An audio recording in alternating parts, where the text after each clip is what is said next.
It's 7:30. Good morning. I'm Ian Crouch with Hunter News. An inmate at Cessnock Jail is due to face court today, charged with the murder of young mother Carly Pearce-Stevenson.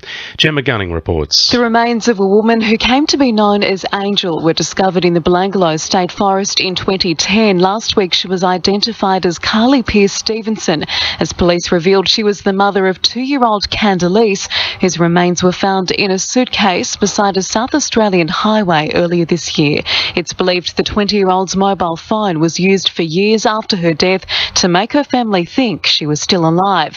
Police arrested a 41-year-old man in Cessnock yesterday afternoon and have charged him with the young mother's murder. He's due to face Maitland Local Court this morning.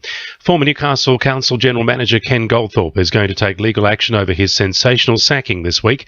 The Herald reports he's spoken with his lawyers after being fired 2 years into a 5-year contract. Meanwhile, the Department of Local Government has launched an investigation into his dismissal. Police have now laid charges over the cold case murder of a Hunter woman more than 30 years ago. A 64-year-old Stockton man was arrested yesterday and will face Raymond Terrace Court today, charged with the murder of Elizabeth Dixon in 1982. The 31-year-old's body was found with several stab wounds slumped across the front seat of a car in Bushland at Ashtonfield. It's understood fresh information from the public led to detectives making the arrest. Detective Sergeant Steve Davis has told NBN it's alleged Ms Dixon knew her attacker. We believe that someone who was either known to her or knew of her was responsible in relation to this murder. The Tertiary Education Union is looking into rumours of mass job cuts planned for the University of Newcastle. Contracts expiring and restructuring has led to around 50 roles being axed over the past 12 months. However, it's feared another 100 jobs are set to go. The union says they're doing everything they can to help those affected. Breast cancer research being undertaken in the Hunter is being acknowledged, with several GrainCorp silos at Carrington turning a shade of pink.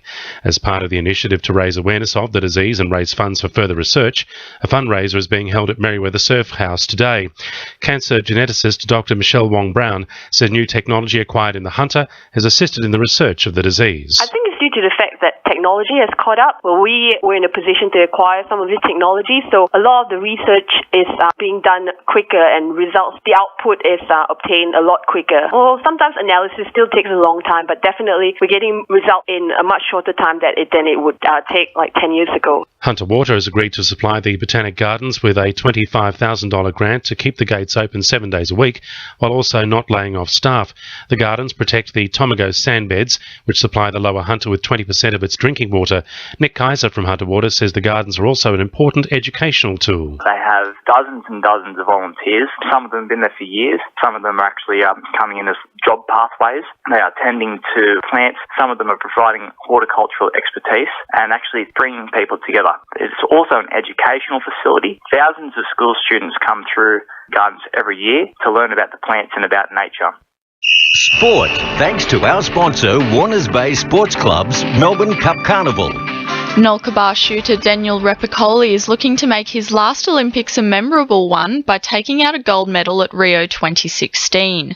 The 33-year-old mining operator has competed in the 10-metre and 50-metre air pistol at 3 Olympics and 2 Commonwealth Games and is hopeful this experience will get him onto the podium next year. Australia's selection series will occur across February and March next year. The Newcastle Knights will have some fresh faces in their side next season after signing New Zealand back rower David Barner and halfback Sam Cook. Barner has spent the last 2 years in the Warriors NRL squad, but is yet to take the field in a first-grade game, despite being described as the next Simon Mannering by New Zealand media. Cook and Barner will join prize recruit Trent Hodkinson as part of the club's planned revival after a disappointing 2015 season. And Toronto workers spinner Nathan Hudson is happy to have been able to train with the Newcastle Steel during their Sydney Grade Cricket 2020 campaign. The 25-year-old believes the experience is what has landed him as dual leading wicket taker in the Newcastle District competition alongside Nick Foster. That's sport. I'm Emily Crowe. 2 in your RFM News Time, 26 to 8.